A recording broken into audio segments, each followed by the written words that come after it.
everybody, and welcome to our second edition of holytisch, the Future Food Convention. This is our third and last day today. The time just flew by. We had so many great people here to talk about their projects. And if you missed some session, it's no problem. We're going to upload all the sessions on our YouTube channel. So you can follow our YouTube channel to never miss an update.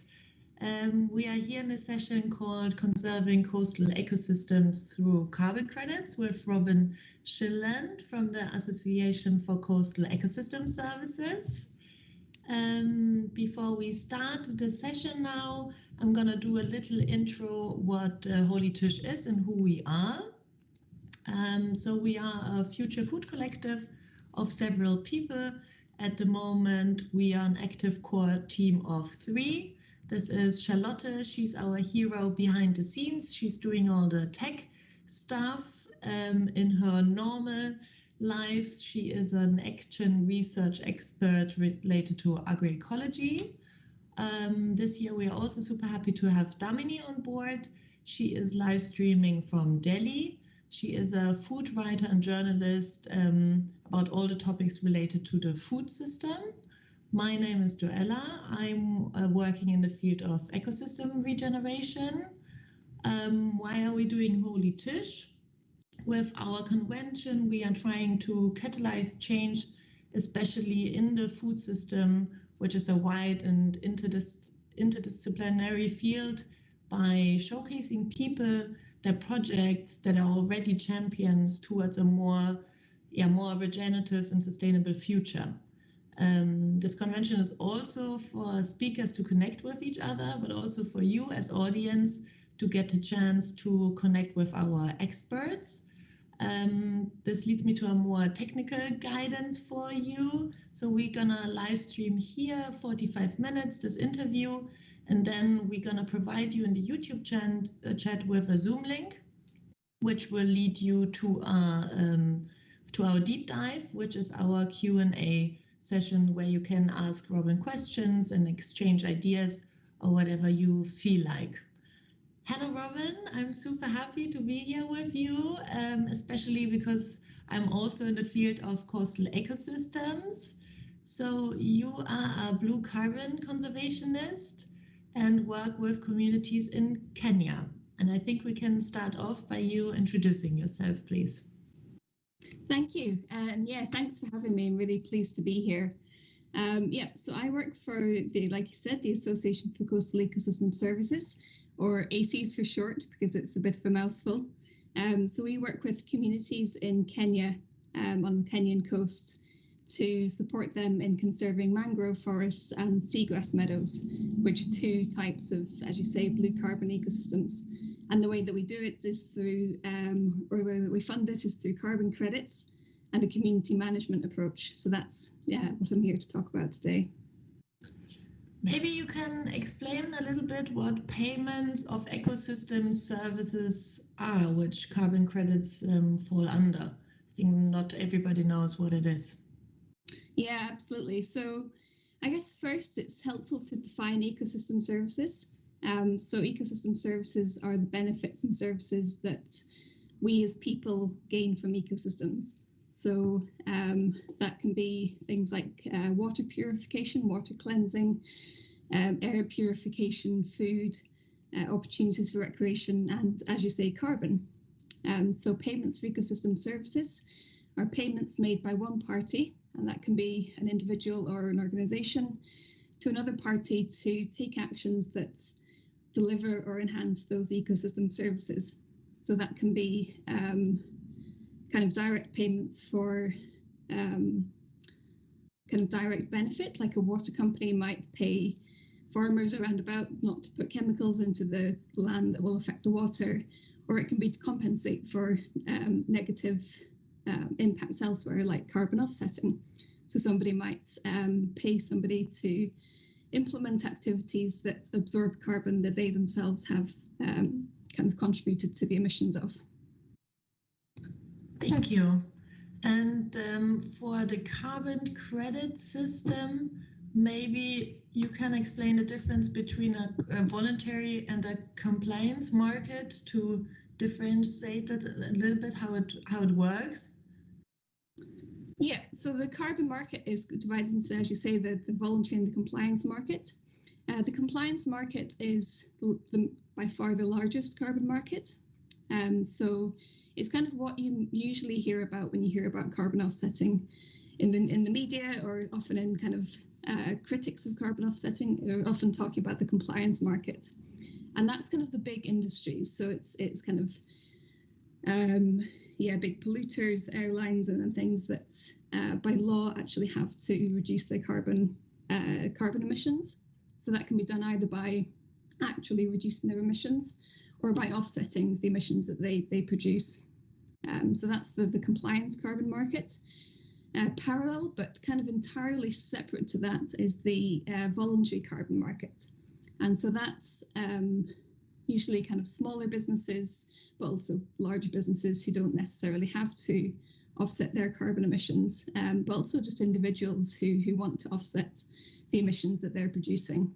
So they're doing that voluntarily rather than kind of mandatory by law. And so there's quite kind of big differences between the two markets. So the compliance market often has very large scale projects, mostly kind of in the renewable energy sector. Prices on the carbon market are generally cheaper. They can be kind of actually incredibly low, kind of as low as sort of 20 cents a ton of carbon. But typically kind of think at the moment it's around about $1 a ton on the compliance carbon market. So kind of big scale, cheaper projects that are implemented, whereas the voluntary carbon market has smaller scale projects, more kind of nature-based solutions as opposed to these kind of renewable energy projects. And the price on the voluntary carbon market is typically higher, kind of more around about, I think the average is more like $5 a ton, but it can be kind of much higher than that, up to kind of $20+ a ton. And they're kind of regulated separately. The compliance market is regulated at governmental level. The voluntary carbon market is regulated by these independent standards like Plan Vivo standard, Verra, who run the VCS standard, the Gold standard, and several others. So they're kind of more independently regulated and foster kind of more innovative approaches that allow community-based management like our projects. And with you have a little bit of a holistic approach, I would say, to carbon credits or carbon offsetting. On your website, it says that you have an ethical offsetting where you do due diligence on your partners that want to purchase or want to get the carbon offsets through your project. I think you have also something called 3 Ps for climate crisis. So political action, personal action, and paying for offsets. Maybe you can explain that as well, please. Yeah, absolutely. So one of the things with carbon offsetting in the media is you quite often see quite vocal critics of carbon offsetting, and it's there's very high profile critics like George Monbiot. And other critics who are quite vocally against carbon offsetting as a principle. And this is for several reasons. And one of them is that carbon offsetting effectively kind of facilitates unsustainable lifestyles, mostly in the West, to perpetuate. So instead of actually reducing our carbon footprint, we can just pay someone somewhere else to sequester the carbon for us. And so there's that kind of west-east or kind of north-south divide when it comes to offsetting, where most of the projects are in developing nations, whereas most of the offsetters, the people buying the carbon, are in developed nations. And so, yeah, this has led to this kind of criticism that we're just perpetuating unsustainable lifestyles and shifting the burden of the climate crisis onto developing nations. And so this is something that's really important to us, and it's obviously like a kind of very valid criticism that we shouldn't be kind of perpetuating these kinds of unsustainable lifestyles. So our way of approaching this is to come up with, like, as you said, the 3 Ps of the climate crisis. And that's kind of a clear communication of how we see the climate crisis should be tackled in terms of, in order of importance. We need political change, we need personal action to reduce our carbon footprint. And then last of all, we need paying for offsets to offset the kind of residual carbon or the unavoidable carbon that at the moment we just can't avoid. So our due diligence in our buyers is really, it's kind of, first of all, kind of filtering out any buyers who we think don't align with our values, our 3 Ps. So any companies that are kind of actively contributing to the climate crisis or just aren't doing their fair share of the work to address the crisis, and most importantly, not reducing their carbon footprint before they come to us to offset. So that's really important to us.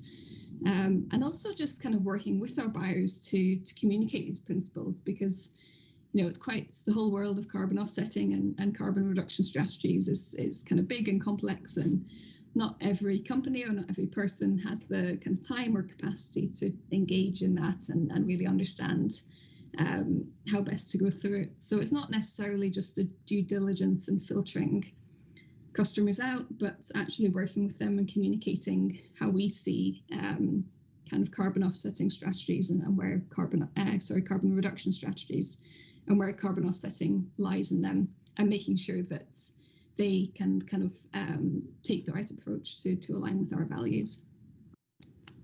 Would you say then that this mainstream market-driven solution to conservation and carbon offsetting are right now, effective? Yeah, it's an interesting question. It's I think it's another criticism that people sometimes have of offsetting, is that we are putting a value on nature, and in doing so devaluing it by not kind of recognizing just the inherent value that nature provides us. And I think in an ideal world we wouldn't have to do that. We wouldn't have to put that price on nature. But I think it's quite a idealistic argument to say we should just inherently value nature and conserve it, because we've been saying that for decades and we're still not doing it effectively. So other solutions are needed. And so I see carbon offsetting as not the ideal approach, and certainly not a long-term solution, but one that kind of fits into where we're at now as a society, that can help to facilitate kind of conservation and other actions that address the climate crisis. Sorry, I forgot your original question. No, that works well. I think that leads me to my next question. If we rely on companies and markets to address ecosystem crises, specifically in emerging and developing markets, must the responsibility then maybe fall on communities or democratic associations, or can there be a hybrid approach maybe? I think, as I say, it's not an ideal solution, and in a perfect world we wouldn't be doing it. I think one of the key principles here is that the actions, the kind of conservation actions, or whatever the project is that's implemented, that's generating carbon credits and reducing carbon, I think the key thing is that it's not a burden to the communities who are implementing it. So as I said back at the start, one of the criticisms is that it's the carbon offsetting basically facilitates developing people in developing nations, as are developed nations, shifting the burden of addressing the climate crisis onto developing nations. And I think the key thing there is burden, is that it's often framed as we're just paying them some money to solve our problems. And for me, it's just about making sure that it's not a burden, it's an opportunity for those communities or whoever it is that's implementing the project to have a beneficial impact on local people and the environment and society as a whole. I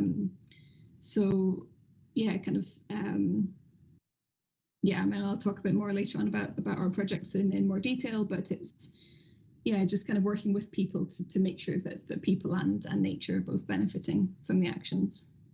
Yeah, maybe we can jump into your two projects now in Mikokopamoja and Vangablueforest, which is your newest project, I believe. Yeah, so there are two projects way down on the very southern coast of Kenya. So Vangablueforest actually borders Tanzania. It's right up against the border. And so mikokopamoja, which means mangroves together in Kiswahili, it was set up back in 2012, although it was kind of a lot longer in the making. And it was at the time it was the world's first community-led project to conserve mangroves through carbon credits. So it was quite a breakthrough because all carbon or nature-based kind of carbon projects have focused on terrestrial forests. This was the first one to kind of go into mangrove forests. And so for anybody who doesn't know, mangroves are kind of coastal forests that grow in the kind of intertidal to subtidal regions. So unlike other trees, they actually thrive in saline and salty environments.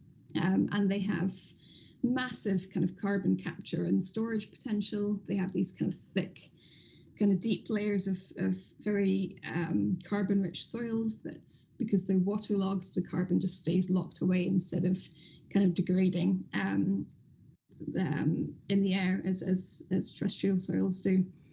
And they also have, a huge number of other benefits, including kind of benefiting local fisheries and improving food security.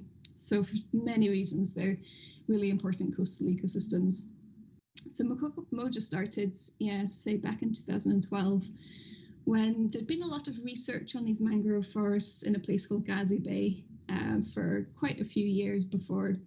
But the local community really wanted to do something that would kind of integrate that research with their needs and create a project that would benefit both the environment and local people.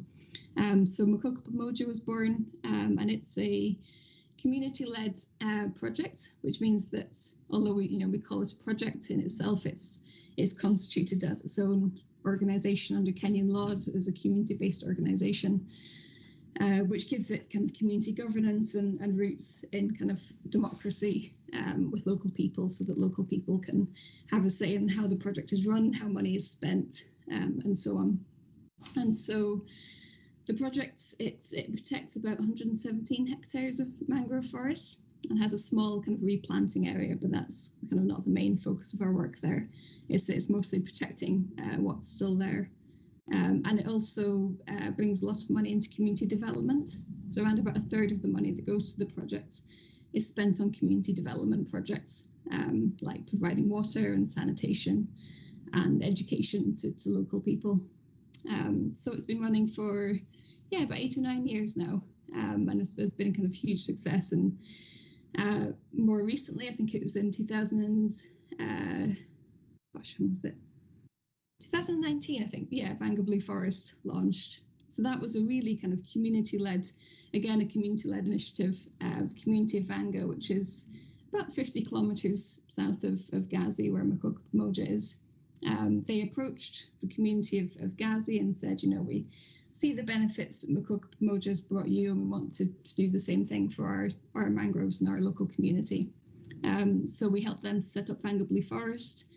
It's kind of our first step into scaling up what we do with Mikokopamoja. So it's kind of around about 3 times the size and double the population that Mikokopamoja has.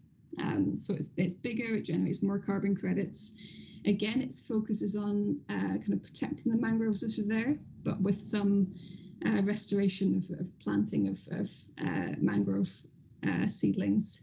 In Vanga's case, those are in kind of areas that were deforested to become salt pans, but the salt pan businesses never took off, and these areas have just been left completely degraded.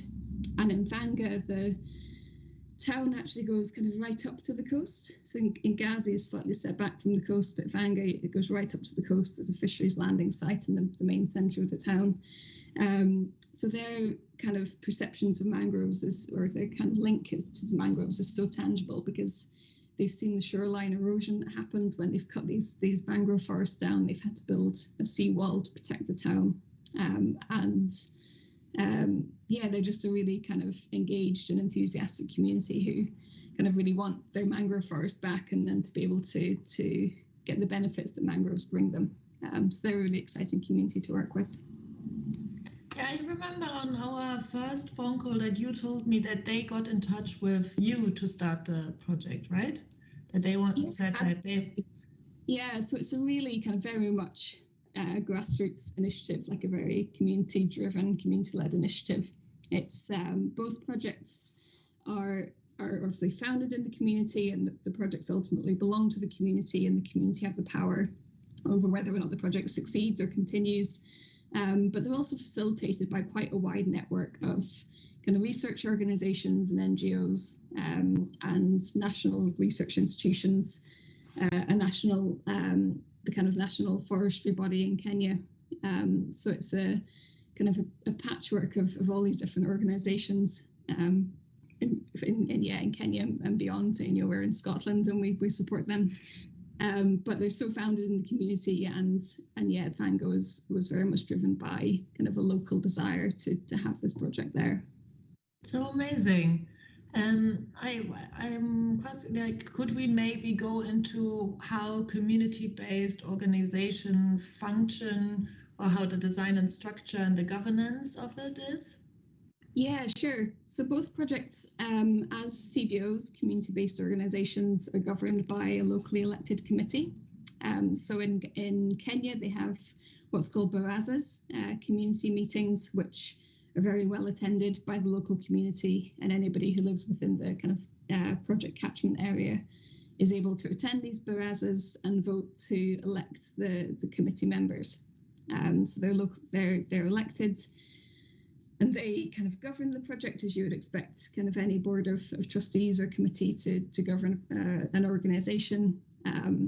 And there's a project coordinator who's a staff member who works underneath them, helping to implement kind of their strategy. But it's also largely driven by what the wider community want. So one big part of or one kind of rule that we have, because in terms of community spending, we leave it up to local people on how they want the community development funds to be spent, because obviously they know best.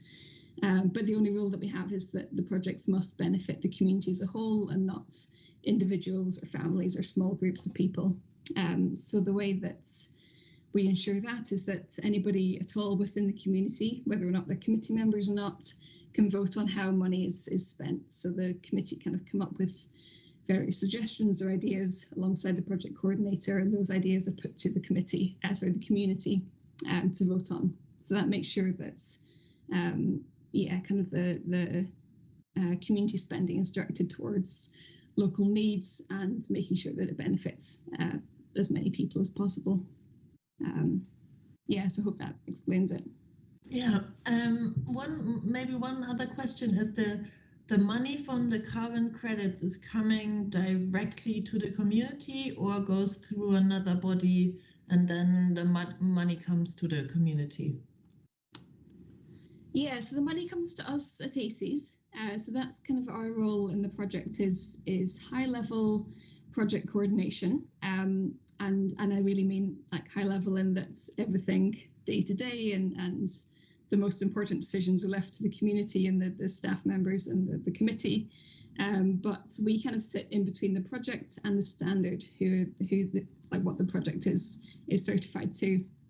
So we help kind of with, first of all, project development in the first place, to make sure it's compliant with the standard, but then looking at kind of reporting and activities throughout the year to make sure it's continuously compliant with the standard, reporting at the end of the year, which generates the carbon credits. And then we handle the carbon credits on behalf of the project. So we at ACES sell them. We take a very small cut ourselves to cover our overheads, but we are a really small organisation. I think I've heard you call holytisch your passion project, and that's very much what it is for us. We're mostly volunteers. We don't have an office. We just do it because we're passionate about what we're doing and want to support the community. So we we take a small cut to cover our overheads, but send kind of around about 85% at least to the communities. Some years it's 100% goes to the projects, for running costs of the projects, employment of staff, their own overheads, the conservation activities, and also the community benefit projects. So it's and once that kind of 85% reaches the projects, it's around about a third on community benefit projects, 20%, 30% on salaries, a third on the kind of conservation activities, and then the remainder just on overheads for them. Would you say then that you have general principles from your model from community ownership that could work as a best practice for other projects like yours? Yeah, I think when it comes to it, it's kind of what community ownership actually means. So community-led projects or community-based management or community-based conservation, all these different variations on the term are used to describe quite a diverse range of projects across the world. And it can mean different things, and it doesn't necessarily mean that the community has sole responsibility for the project. Like I said, like ours is a kind of a network of organisations who are involved, from kind of government bodies to small NGOs like ours. But I think the most important thing is that communities are involved in the decision making and the processes, have a say in how kind of benefits are distributed and how and you know what the management interventions actually are, but also just that the power for the success or the continuation of the project ultimately lies with the community. You know, like the one biggest risk to the project is that the community could turn around one day and say, no, we don't want this project here anymore, which from a kind of traditional project management perspective is bad risk management. But I think it's important that they just have the final say over whether or not they want the project.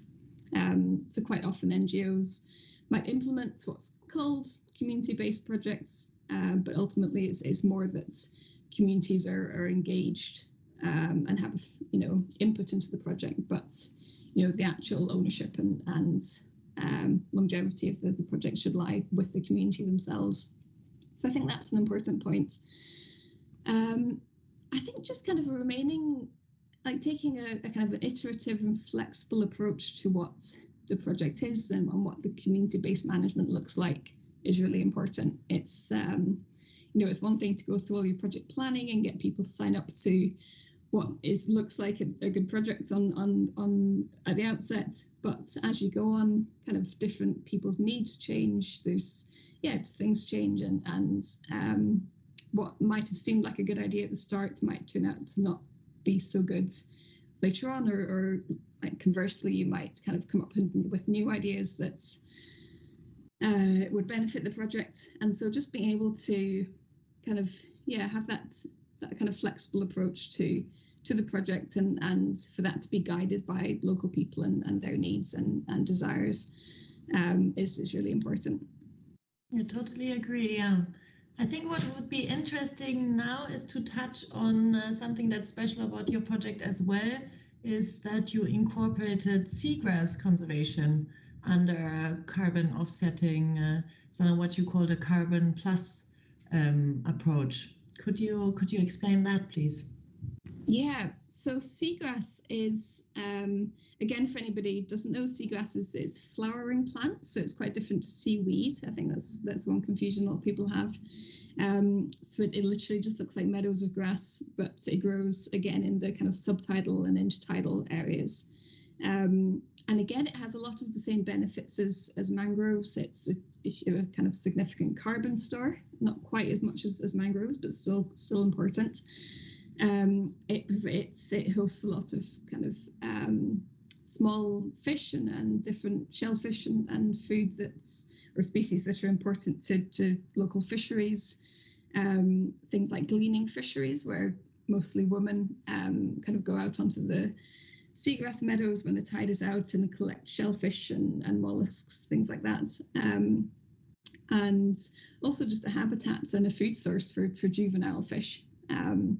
All kind of live among seagrass. So it enhances fisheries, enhances biodiversity. It actually protects the coast, although it doesn't look like a whole lot, especially compared to a mangrove forest. There's a lot of research to show that when waves come over a seagrass meadow, it kind of dissipates the energy from the waves, so it protects the coast from storms and coastal erosion and things like that. So again, it's a kind of really important blue carbon ecosystem. There's currently no projects worldwide that actually certify carbon credits to seagrass carbon credits. And we've done some research into this and kind of looked at why that is. And it's quite a complex picture and involves kind of policy gaps and issues and financial gaps. And one of the main issues is just the kind of science, the gaps in the science and the data that would be needed to be filled to be able to certify seagrass. So it's kind of a constant balance between scientific rigor and kind of feasibility when it comes to any carbon project. Certification to a carbon standard is onerous and it can be expensive, but it can have good returns in terms of financial stability. But you do have to kind of overcome these hurdles to become accredited to any kind of carbon standard. And so with seagrass, there's just kind of very, in some cases, quite niche, but quite important questions that still need to be answered to be able to actually certify seagrass carbon. So, for example, one of the questions is if a seagrass meadow is disturbed or destroyed, and the sediment that holds all the carbon is kind of suspended in the air, in the sea. What happens to that carbon once it settles, or does it settle again? Does it go back to being sediment carbon, or does it flow into the deep sea and is it sequestered there, or does it rise to the surface and become remineralized as CO2? And that's a kind of really key thing that's needed to be able to prove. To be able to certify your seagrass, because if by protecting your seagrass meadow you're not actually protecting the carbon that's in it, then you can't claim carbon credits from it. So there's issues like that. There's some really kind of frustratingly petty, in my opinion, arguments against seagrass carbon. So one of the arguments that's in the kind of scientific literature is that because seagrass hosts all these shellfish that I mentioned, the shellfish, their shells are made from calcium carbonate, and calcium carbonate is formed by a process called carbonation, and so calcification, and so the calcification process is actually it forms calcium carbonate, so it has carbon in it, but the process is a net emitter of CO2. So the formation of a shell produces more CO2 than is sequestered in it. And so there's people who argue that when you're kind of calculating all the carbon in your seagrass meadow, you have to look at all of the shellfish that your seagrass meadow is hosting, calculate the carbon that was emitted as a result of their shells forming, and then deduct that from your total carbon estimates, which to me is incredibly petty, because obviously it's a minor component of your total carbon calculations, but also these, as I said before, these shellfish are really important for other reasons. So you're being penalized for the fact that your seagrass supports fisheries, essentially. You're being penalized in your carbon calculations. But while there's kind of arguments out there that these things need to be done, it means that there's kind of these hurdles in place to actually certifying seagrass carbon. But as I said, seagrass does provide so many benefits to you. It is a known carbon sink. It protects coast. It enhances fisheries and biodiversity. So it's a really important ecosystem to conserve. And so what we wanted to do, we first of all looked at actually certifying seagrass carbon, kind of found actually it's going to be a huge task to be able to do it, if at all, but we still want to be able to do it. So we do it through what's called, as you said, a carbon plus approach. So it's kind of a tag on to our formal carbon credits, which are certified. And so we say to our buyers, what we do is we protect the seagrass meadow. We work with the local fishing community, which are the main kind of negative impacts on the seagrass in Gazi Bay is through sign netting, which drags nets along the seagrass bed. And so we work with the fishing community to have a voluntary locally managed marine area where they don't use these nets on the seagrass meadow in order to protect them. And we say to our buyers of carbon credits, we are also doing this activity. It can be safely assumed to be conserving carbon, and we're monitoring it using a kind of a citizen science kind of accessible approach that the community can use, but it's not certified quite as high as carbon standards. And then we ask for if they would like to kind of make a voluntary donation on top of the carbon credits for the seagrass carbon. So it's much lower than the cost of our carbon credits to account for the fact that it's not certified. So we ask for around about $2 on top of every ton of carbon that we sell for $15. So that's the kind of difference between the pricing of it. But it just brings that extra income that can facilitate this locally managed marine area of seagrass without having to overcome these kind of massive hurdles of certification. I think before I'm going to ask my next question, I got a question from the YouTube chat. A person is asking, have you worked on nutrient cycles other than carbon in these coastal environment? And the second question is, aquaculture has a bad reputation when it comes to mangrove ecosystems conservation, but is there, according to you, a way to sustainably manage seafood from these areas? Good questions. So the nutrient cycling, that's not my area personally. We don't do it as part of the project. I think perhaps some of my colleagues, as I said, the research side of things has been going on in the area for longer than the projects themselves and is kind of to a degree separate from the projects. And perhaps within that area, there's been more research on nutrient cycling, but I'm afraid it's not something that I can speak to in any detail. On aquaculture, again, it's not my area because in East Africa, at least, there's not a huge amount of aquaculture, and it's certainly not one of the main drivers of degradation. You're absolutely right. In Southeast Asia, particularly, is where the biggest impacts from aquaculture have impacted on mangroves. So particularly shrimp ponds built on the coast, mangroves have just been clear cut in kind of vast areas to host shrimp farms. Is there a sustainable way that they can coexist? I've heard examples of how they can coexist. I'm trying to think. It's again, because we don't work in Southeast Asia, it's not something that I'm directly involved with. But I think it's definitely something that I think. Yeah. So maybe I can answer it. It can coexist with each other. There's one great project in Southeast Asia. They are producing shrimp in a mangrove forest, which is called silver shrimp. So you protect the mangrove forest and also have sustainable aquaculture in it. So also I'm working for a company where we implement regenerative aquaculture in a mangrove ecosystem, and therefore because you protect and restore the forest, you and have an economic driver in it, which is the aquaculture, because mangrove is the normal habitat for fish. So you can implement these two, but I don't think that lots of people are doing it already. I think that's something new that's coming up, but obviously aquaculture is one of the main drivers for mangrove degradation.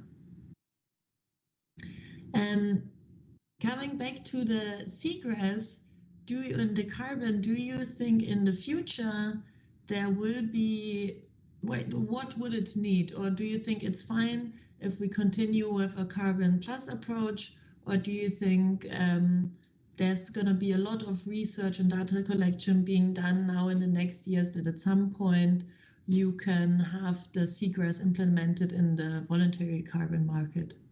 And it's a good question. I'd love to see it implemented in the market. It's I know that there's a couple or there's one project that I know of that's close to doing it, and that's in Virginia, in the Virginia Bay Reserve, I think it's called, a project implemented by the TNC, the Nature Conservancy, and they are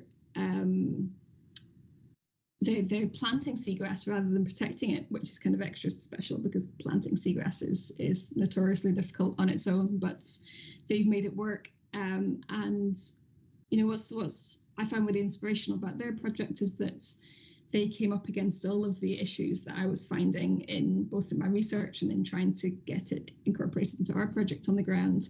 But as a large organization with kind of much bigger resources than we have as a small NGO, they were able to kind of overcome these hurdles.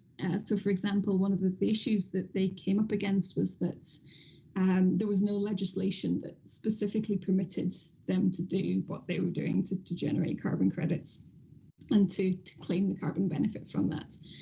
And that's one of the issues that we come up against, is that kind of the policy and the tenureship in particular isn't always quite there yet to govern the intertidal region. So the coastal region kind of often just falls awkwardly between marine management and terrestrial management.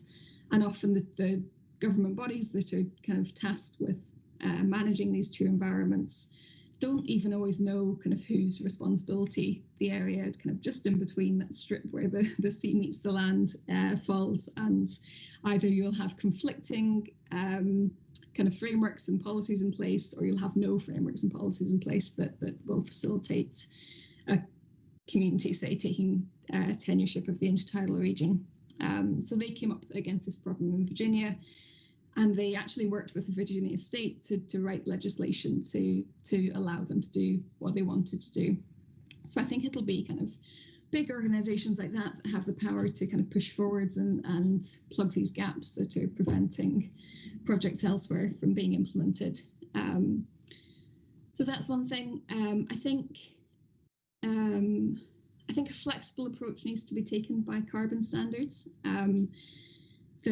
Understandably, they're kind of under pressure to have kind of increasingly scientifically robust carbon estimations, and they're under pressure from scientists and the public and other actors to just increasingly kind of push for scientific rigor, which in itself isn't a bad thing, and makes sense when looked at on its own like that. But when you look at it in the context of how feasible is that robustness to a community group to be able to achieve, it's really kind of a trade-off between allowing small projects like this to happen and to kind of getting that kind of scientific rigor that's needed. So obviously kind of scientific accuracy in carbon estimations is really important, but it also has to be viewed in the kind of context of the bigger picture. And I think that's important. And then lastly, I think other ecosystem services need to be taken into account. So way back at the start, we spoke about kind of payments for ecosystem services, and I focused on carbon, but there are other ecosystem services, and there's other ecosystem services that can be traded, like biodiversity. People can buy biodiversity credits if say they destroy a habitat in building a new development, they can pay for that biodiversity to be kind of enhanced elsewhere. Those markets are relatively underdeveloped, just because there's not as much of a need for them as kind of politically as there is for carbon. So they're underdeveloped. Some aren't developed at all, like coastal protection. So like I said, the seagrass and the mangroves both protect the coasts. But as far as I know anyway, there's nowhere that can certify a credit for coastal protection. But it would be good to see standards kind of taking a more holistic approach to multiple ecosystem services that don't just kind of focus solely on carbon. Yeah, also especially in to the link with food security.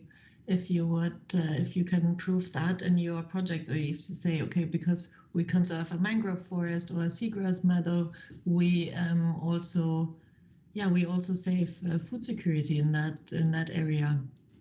Yeah, absolutely. Okay, I think we reached the end of our session. Thank you so much. That was really, really great. For the audience, we're gonna provide you now with a link to the Zoom room where you can just click on, and then it will take you straight to me and Robyn. Thank you. Thanks. See you there.